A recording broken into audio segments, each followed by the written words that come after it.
வணக்கம். முதலாளி என்கிற யூடியூபின் 2வது எபிசோடுக்கு தங்களை வரவேற்கிறேன். சென்ற வாரம் ஒரு சின்ன இன்ட்ரடக்ஷன் கொடுக்க, நீங்களும் முதலாளி ஆகலாம், நீங்களும் தொழில் முனைவோர் ஆகலாம், யார் வேண்டுமானாலும் தொழில் முனைவோர் ஆகலாம். ஒரு ஆணோ பெண்ணோ 18 வயதுக்கு மேல் உடையவர்கள், மேஜர் என்கிறார் எனக்கு சொல்லப்படுகிறவர்கள் அனைவருமே தொழில் முனைவோர் ஆகலாம். ஆனால் என்னுடைய சின்ன அட்வைஸு, 40 வயதுக்குள் நீங்கள் தொழில் முனைவோர் ஆகி, ஏன்னா இளமையில் உழைப்பது போல் வேகம், கடின உழைப்பு எல்லாம் 50 வயதில் முடியாது.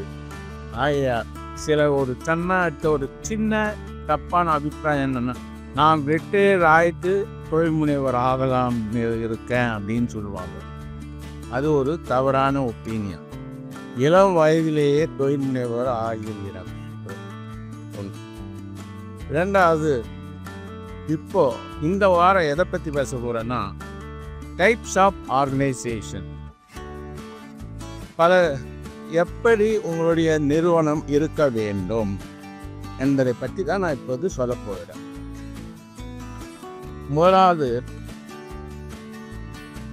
ப்ரொப்ரைட்டர்ஷிப் என்பது சோல் சிங்கிள் பர்சன் இருந்தால் அது ப்ரொப்ரைட்டர்ஷிப். 2 அல்லது அதற்கு மேல் சேர்ந்து ஆரம்பிப்பது பார்ட்னர்ஷிப். ஹோம் லிமிட்டட் கம்பெனி, அது private limited company.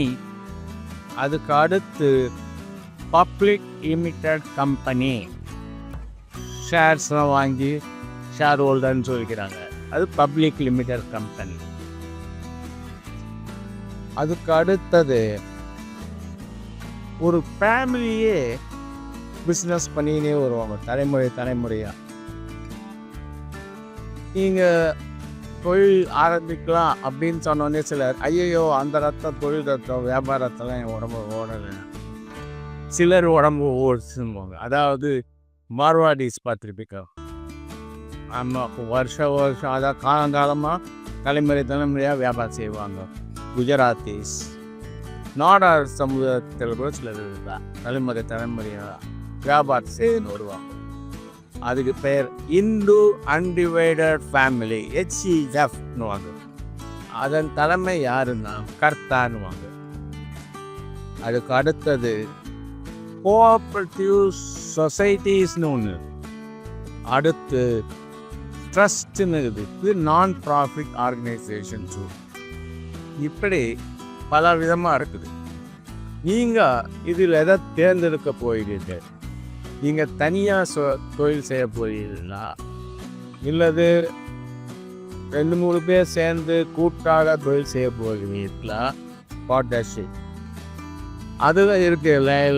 Limited partnership firm, registered firm, unregistered ஃபார்ம்லாம் இருக்குது. அடுத்து வரும் வாரங்களில் நம்ம பார்ப்போம். லிமிட்டட் கம்பெனி என்பது ப்ரைவேட் லிமிட்டட், பப்ளிக் லிமிட்டட்னு சொல்லி. ப்ரைவேட் லிமிட்டட்னால் அவங்க ஷேர்ஸை பப்ளிசிட்டி பண்ணி விளம்பரம் பண்ணியெல்லாம் விற்க முடியாது. அவங்களுடைய ஃப்ரெண்ட்ஸ், ரிலேட்டிவ்ஸ் உள்ளவே இன்வெஸ்ட் பண்ணி நடைமுறைப்படுத்துறது private limited company. Public limited company stock எக்ஸ்சேஞ்சில் லிஸ்டர் கம்பெனின்னு சொல்லுவாங்க. ஸோ அவங்க ரொம்ப லிஸ்ட் ஆகும் shares through stock exchange sale and purchase நடைபெறும். அது பப்ளிக் லிமிடெட் கம்பெனி. நான் சொன்ன மாதிரி societies, cooperative societies, milk cooperative societies, housing cooperative society, George Town இப்பெல்லாம் பல கோஆப்ரேட்டிவ் சொசைட்டிஸ். ட்ரஸ்ட்ன்றது ஸ்கூல்ஸு, காலேஜஸ், ஹாஸ்பிட்டல்ஸ்லாம் நடத்த ட்ரஸ்ட்டு. ஸோ இவ்வையானது நான் உங்களுக்கு என்ன அட்வைஸ் பண்ணுகிறேன் என்றால், நீங்கள் எந்த தொழில் செய்ய போகிறீர்களோ ஆரம்பத்தில் உங்கள் கையில் இருக்க கேபிட்டலை வச்சு சின்னதாக சிறியதாக ஆரம்பித்து அதில் ஜென்ரலாக ஃபெயிலியரை கண்டு தான் நிறைய பேர் வியாபாரத்துக்கோ தொழில் செய்யறதுக்கோ வர மாட்டாங்க. ஏன்னா ஃபெயில் ஆகிடும், லாஸ் ஆகிடும் அப்படின்ட்டு. ஃபெயிலியரை கட்டு பயப்படாதீங்க. Failure is the stepping stone for சக்ஸஸ்ன்னு சொல்லுவாங்க. தோல்வியே வெற்றியின் படிக்கட்டுன்னு எதுவாக இருக்கும். ஸோ அதை மாதிரி நம்ம சிறிய தொகையை முதலீடு செய்து சிறியதாக தொழிலை ஆரம்பித்து அதில் வரும் லாப நஷ்டங்களை மூலம் உங்களை சரி செய்து கொண்டு செல்வது எளிது. அதனால் சிறியதை ஆரம்பிக்க சொல்கிறேன். இந்த மாதிரி சிறியதை ஆரம்பிக்கும் போது ப்ரொப்ரைட்டர்ஷிப் அப்படின்னு சொன்னேன். அது சோல் ப்ரொப்ரைட்டர்னு சோல் ப்ரொப்ரைட்டர்ஷிப்னாலும் it's a single man organisation. ஒரு மேலோ ஒரு பிரேம்னலோ ஒரு தொழிலை நடத்துகிறாங்க. ஆனால் அதுக்கு ஒரு பேர் வைக்கணும் தொழிலுக்குன்ட்டு. இப்போ நான் என் பேர் ஜனநாயகம். நான் ஒரு தொழில் செய்தால் ஜனா என்டர்பிரைசஸ் அப்படின்னு வைக்கலாம், இல்லை ஜனா ஷாப் அப்படின்னு வைக்கலாம். இது மாதிரி ஸோ தொழில் பேர் வைத்து நம்ம தொழிலை தொடங்கணும்.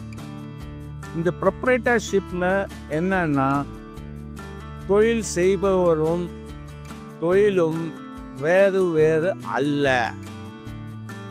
ஏன்னா இது நோ செப்பரேட் என்டிட்டி என்பார்கள்.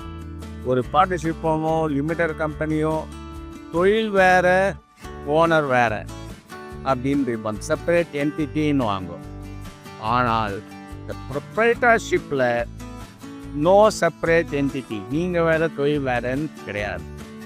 அதனால தான் ப்ரொப்ரைட்டர்ஷிப்புக்கு தொழில் ஜனா என்டர்பிரைசஸ்ன்னு பேன் கார்டு இஷ்யூ பண்ண மாட்டாங்க.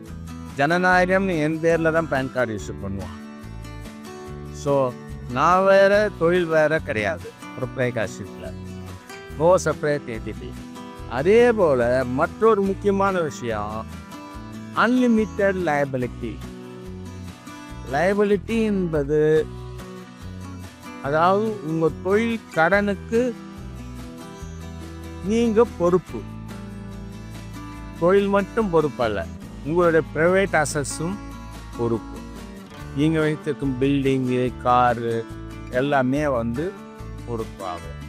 ஆனால் அர்த்தம் அதாவது லயபிலிட்டி அன்லிமிட்டட். இந்த ப்ரொப்ரைட்டர்ஷிப்பில் ரெண்டு விஷயம், நீங்கள் வேறு தொழில் வேறு அல்ல, நோ செப்பரேட் என்டிட்டி. மற்றொன்று அன்லிமிட்டட் லயபிலிட்டி. மீதெல்லாம் private limited company, public limited company எல்லாம் தொழில் லயபிலிட்டி லிமிட்டட்னு சொல்லுவாங்க. அதாவது அவங்க வாங்கின ஷேர் வரைக்கு தான் அவங்க லயபிலிட்டி, ப்ரைவேட் அசட்ஸ் காட்டப்படுகிறது. இங்கு இல்லை. அதுக்கு ஆனால் சின்னதாக ஆரம்பிக்கிறதுக்கு மிக எளிதானது, ஈஸியானது, டைம்லெஸ் அப்படின்பது ப்ரொப்ரைட்டர்ஷிப். ப்ரொப்ரைட்டர்ஷிப்பை நீங்கள் ஆரம்பித்து தொழிலை செய்து அது அனுபவம் வந்ததுக்கு அப்புறம் மிகப்பெரிய தொழில், அதே தொழிலை மிகப்பெரிய தொழிலாக இரண்டாவதாக ஆரம்பிக்கும் போது ஒரு நீங்கள் ப்ரைவேட் லிமிடெட் கம்பெனியாகவோ பப்ளிக் லிமிடெட் கம்பெனியாகவோ ஆரம்பித்து போடலாம். So no separate entity, no legal என்பது அதாவது தொழில் வேறு முதலாளி வேறு அல்ல. And unlimited liability. ஸோ ஒரு வியாபாரத்துக்கு தர வேண்டிய கடன் லயபிலிட்டிக்கு உங்களுடைய ப்ரைவேட் அசஸும் பொறுப்பாகும். இதுதான் ப்ரொப்ரைட்டர்ஷிப்பை பொறுத்த வரைக்கும். நீங்கள் ப்ரொப்ரைட்டர்ஷிப்பை பொறுத்த வரைக்கும் நீங்கள் ஓனர். ஸோ உங்களுடைய ஆதார், பேன் கார்டு இதை வைத்து MSME அப்படின்னு ஒன்று ரிஜிஸ்ட்ரேஷன் சர்டிஃபிகேட் பண்ணிட்டீங்கன்னா அதுக்கப்புறம் லோக்கல் முனிசிபாலிட்டி டேக்ஸ் தொழில் வரின்னு ஒன்று இருக்கும், அது குவாலிட்டி. இது 4 தான் ஆவணம். இதை வைத்து நீங்கள் வங்கி கணக்கு துவங்கலாம், கரண்ட் அக்கௌண்ட். பிற கம்பெனிகளை பற்றி, பிற ஆர்கனைசேஷன்களை பற்றி அடுத்து வரப்போகிற வாரங்களில் நான் தெளிவாக ஒவ்வொன்றை பற்றியே சொல்லிடுவேன். நன்றி, வணக்கம்.